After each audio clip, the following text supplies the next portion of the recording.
Hi, good morning. Hello. Good morning. Okay, let's, I guess, level set. We're just going to give a high-level overview of our current patching program. Um, I know Andrea knows this like the back of her hand, but this will be to bring Nazneen and Jeremy up to speed. Um, there's, it's a fairly mature program. There's obviously lots of things that we still need to do to improve, but at least I can describe, where we are today. So how we got here, we had several repeat findings from the SEC around lack of a comprehensive holistic patch management program. And these were in 2016, 2017, and 2018. So OCC decided that the tactical approach that had been taken earlier in 2015, 2016 wasn't working, that we needed to create an enterprise program with basically a single person responsible, which is me. So what we did is we created a PMO project to allocate all the resources needed to start a patch program. And we, over the years, have designed the current program, which is based on a 30-day cycle. So before we get into what the cycle looks like, and I'll share the calendar, we drive vulnerabilities or patching off of two things. One is vulnerabilities identified by Qualys and other sources. And then the other is teams are also responsible from an asset perspective to keep tools on a supported version. So for example, if a team knows that, MQ is going off support in October, for example, they're obligated to update that product before it goes off support. So sometimes, more often than not, that's a full upgrade, but it could involve security patches as well. So that's really the very minor part of the patch program. That's typically handled through the asset process. The majority of patching happens for vulnerabilities, and almost all of those vulnerabilities are identified by Qualys, which is our vulnerability scanner. So what vulnerability scanners do is there's a subscription-based service where the vendors, Qualys or Rapid7 or whoever, we use Qualys, but there's a number of tier one vulnerability scanning products out there. They constantly keep their eyes out for new vulnerabilities, and they build detection for those new vulnerabilities into their product. So for example, we could scan a Linux server today and not find anything, and then Qualys could update a new vulnerability signature tonight, and then we would scan the same server with the same tool tomorrow with a new signature, and then it could find a critical vulnerability. So once Qualys finds vulnerabilities, it ingests them into ServiceNow. So there's an API connection between ServiceNow and Qualys. It creates what we call a VI or a vulnerability item. And I'll just show you kind of an example of one of those. While you're pulling that up, I sent the job aid to both Jeremy and Naomi that I have, the most current one, in an email just a minute ago to go along with it. Okay, good. Thank you. So, for example, you guys can see my screen now? Yes. So I'm just going to take this VI as an example. This is a Red Hat update for a Red Hat library. So this is an old one. This is from a while ago, from 2018. Let me just pull a more recent one. But the point is, all the Qualys vulnerabilities get ingested into ServiceNow, and then this is what we use to track them.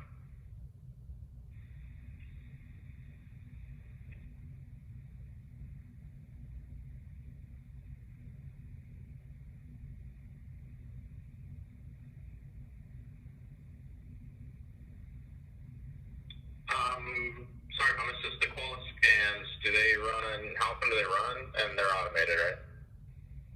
They are automated, and there's really two pieces to that.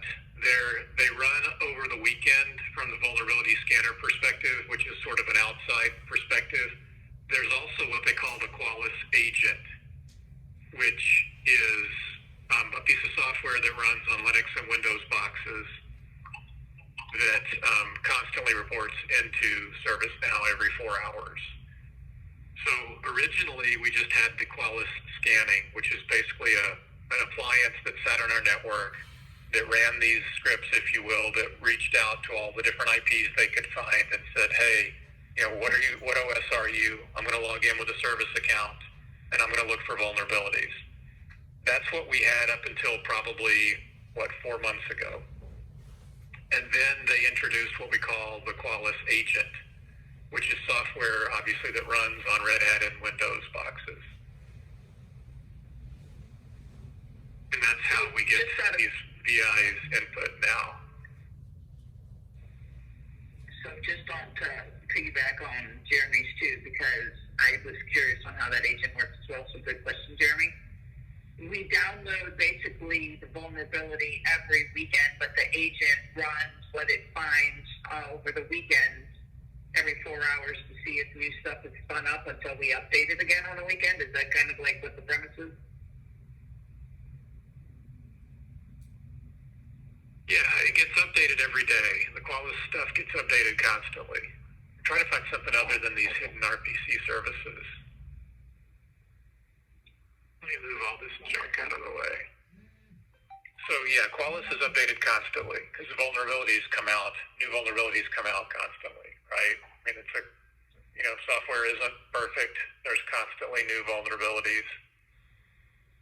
Well, our cell point still has the Java one. If you want to show ours, I don't know if you can easily search by assignment group. Yeah, you can put in let's do that. platform in there.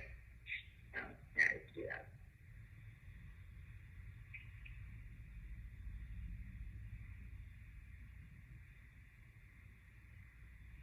Yeah, so that's a good example. PIAQ A2W has a vulnerability titled Oracle Java SE Patch Update from October. So what happened was, this is a Windows box.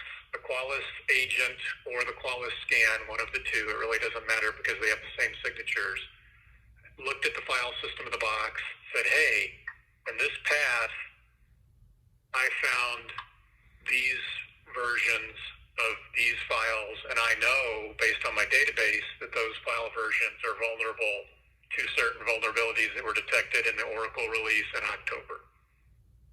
So the important thing that happens here is it creates a vulnerability item. And a vulnerability item is the combination of a host name, which is PIIQ A2W, the vulnerability itself, which is called a Qualys QID or a Qualys ID, and then it creates an environmental score. So this is the CVSS version 2 score that's calculated based on a number of different factors. Ultimately, it's somewhat customized for our network. And the fact that this is scored as a 6.2 means we call it a medium. So mediums are scored from 6.0 to 7.9, and then highs are scored from 8.0 to 10. If it's a high vulnerability, in other words, if it's scored at 8 or above, we have a 30-day SLA, or an exception gets put in, and we'll talk about exceptions in a minute. Since this one is a medium, it had a 90-day SLA, but as you can tell, we have an exception. So if a team is not able to remediate a vulnerability in a particular time frame within the SLA, what they'll do is they'll put in a deferral request. So this means essentially you're saying to security, hey, we aren't going to fix this within the time frame of the SLA. Here's our plan to remediate it. And then security analyzes the risk. They determine, is it okay to let this date slip? And if they do, they approve it. And in this case, they did. So this 2963 exception, they approved. So this one is for Windows service. The assignment group is for Windows services. So this must have been reassigned after the fact, but we'll not even worry about that at this point. So the bottom line is we have an exception approved by security, so we're not going to miss the SLA on this. So when you see Andrea and I talk about SLAs, that's because we have to true up at the end of each month. And we also have control self-tests that measure SLAs. So we don't want something to go past the SLA without an exception request. So we also use this data in various ways. We review the data in the team meeting. We have a patch team meeting every Monday at 3 o'clock. with a number of representatives, not every single assignment group, but the major ones, Linux and Unix and network and desktop and SSM and some of the others. And we review anything approaching the SLA that doesn't have an exception or that's over the SLA. So for example, this was the medium list that we reviewed on Monday. So these are all obviously well over the SLA. And Andrea reached out to Dave Martin's group because they had had an exception that had expired. So you put in an exception saying, hey, I'm not going to fix this immediately. I think I'm going to fix it by a certain date. And here's the date I want the exception to expire. So if the vulnerability items are still open when the exception expires, then it comes up with this back to the open state with a large age value. And that's when you essentially need to put in for another exception. So let's shift gears a little bit to the calendar. We've talked about how we track this in ServiceNow, but I want to show you the patch calendar, which is the operational way that the teams manage the updates. So one of the biggest challenges we had when we created the patch program was getting environment owners to agree to downtime. Because when you patch a server, whether you're patching an application or the OS, it usually requires downtime to some degree. So the biggest problem we had was Linux would say, yeah, I want a patch, but the environment owners won't let me. So what we did from the patch program management was we met with all the environment owners. We said, look, we need to establish a regular cadence where we're taking these environments down.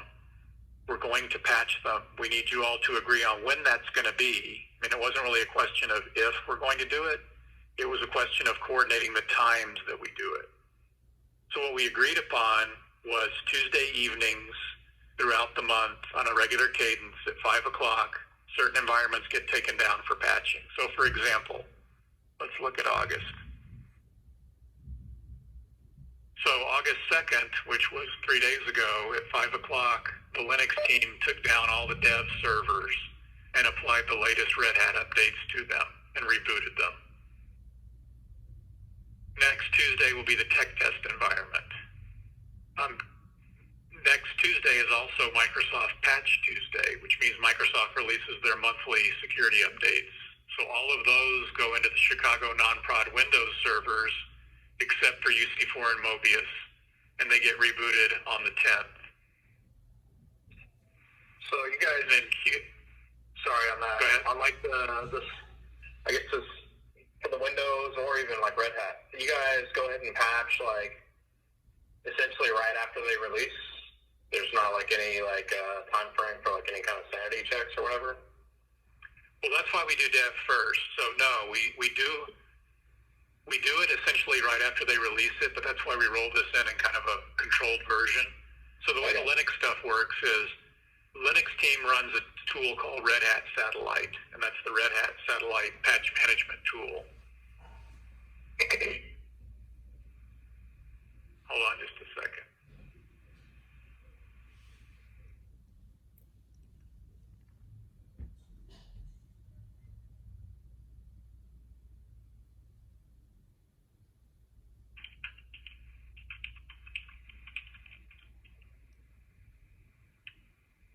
So the job aid that I sent you guys, there's a lot of information of like best practice, like how to measure the SLAs, criteria you need to look at, and things like that. So, and then how to build them, and I can set up some time to make sure that you guys have what I call with the teams. I usually do a separate meeting with them and set up their like quick links so that they can look at their mediums and highs that are coming up, and they have a quick link that shows them all of the ones that are assigned to them that are open on any that might be coming up.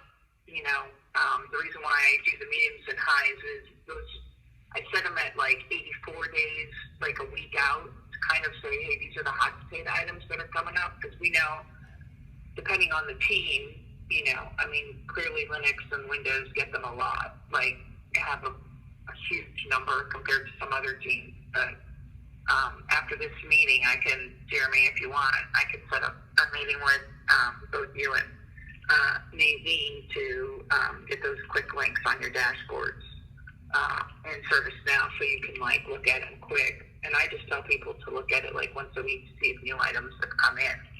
And I'm always here, so if you need help or you need to get stuff in, but that way there's no surprises. When I'm like, hey, I think some stuff's coming out, or you get a report. Yeah. We do send, we have incorporated when I got in, well, quick background. So Tom had a PMO on the project originally, and she was coming off. So how I got involved is I basically took the PMO, started at the end of the project, and then we needed someone to help Tom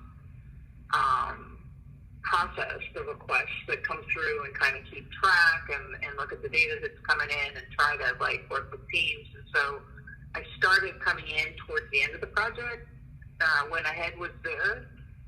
But that's kind of how I got pulled into it. And then I was actually Joe's admin when I first started. And then I moved into a full-time role over here, helping with sorts and that. But I started off as Joe's assistant. And I kind of picked up where Catherine left off as the PMO and kind of became the coordinator under Tom to help run the program. And then as my knowledge set and skill set, I took on more and more of the activities. And so I've just found ways and worked with teams to try to figure out, everybody, when you're the end user in something, I've been there so many times that I try to listen to what's best that the teams can use or what's good for them, because I know I used to be the end user going, why can't I have this button? Why can't I do this? And, can you help me this way? So I always try to figure out a way to help the team as best I can. Yeah, sorry to interrupt. Hey, Jeremy. Okay. Jeremy, what's our new CEO? What's his status in Workday? Do you know? He's not hired, right? Correct. Hold on, I can pull it up.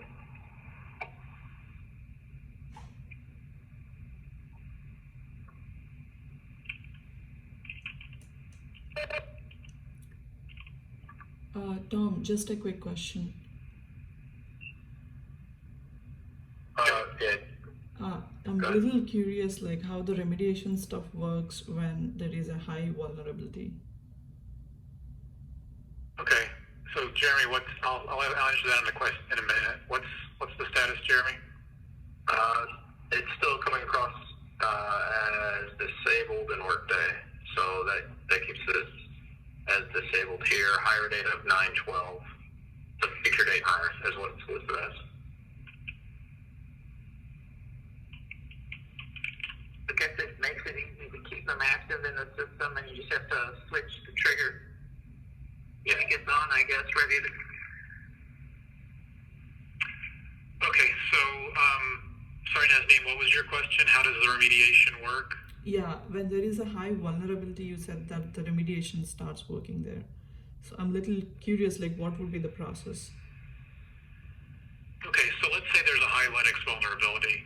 Mm-hmm. So what they'll do is when they pull in all the Linux libraries that need to be updated, they run the Red Hat satellite tool. The satellite tool goes out to Red Hat. It says, hey, for Red Hat 7, tell me all of the security and feature updates that are available.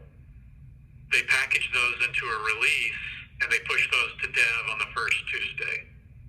Then they push that same release to the tech environment on the second Tuesday.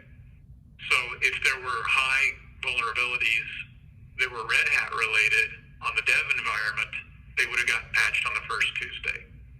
And then tech, and then QA sys test sucks and go forward, and Chicago non-prod use for Mobius on the third Tuesday, Pixor training external test on the fourth Tuesday, and then prod on the 27th, which is typically the last Saturday is when we patch prod.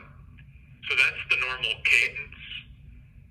That's why we roll it through the environment. So if there's something, and we occasionally see this where a patch will cause a problem in a lower environment, and then we either resolve it or back it out before it gets to prod. Basically, Nadine, what you have to do is look at the vulnerability that comes in on top of what Tom was saying. They have to do some investigation to see where it affects your group, how it affects your group. In the VI itself at the bottom,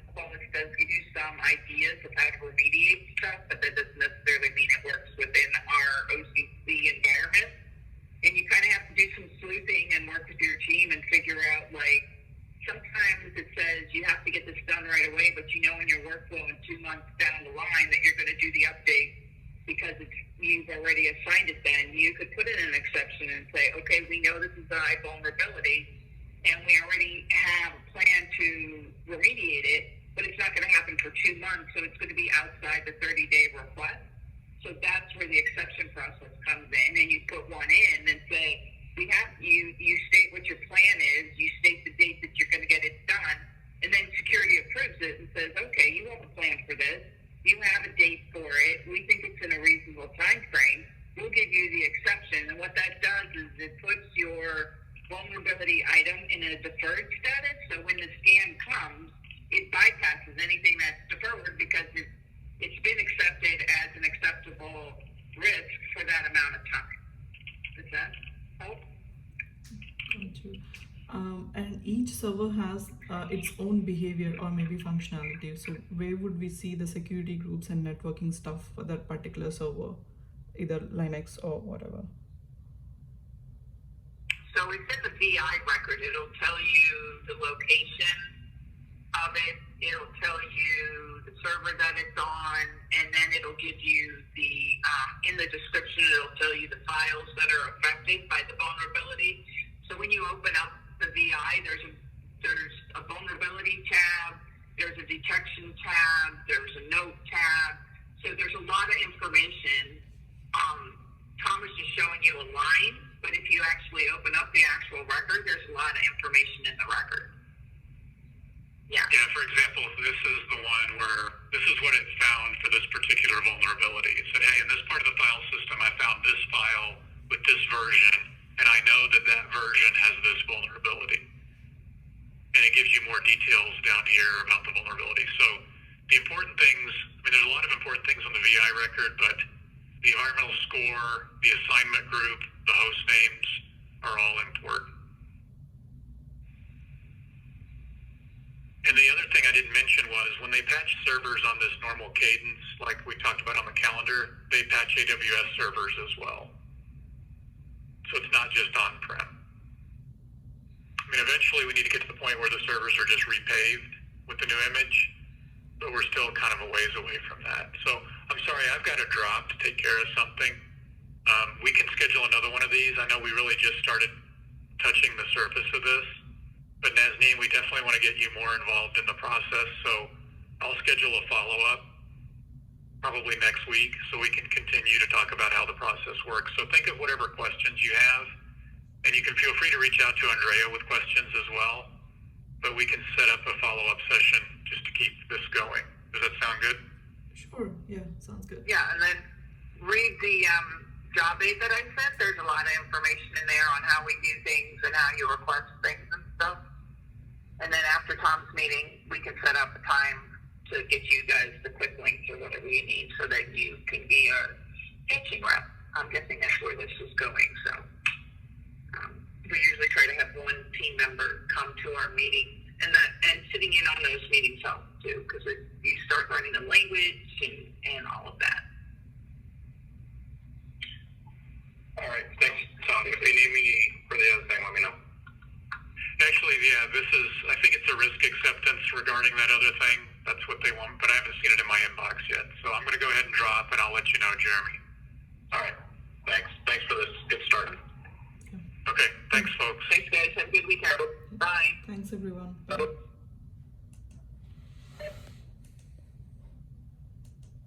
Thanks for using WebEx.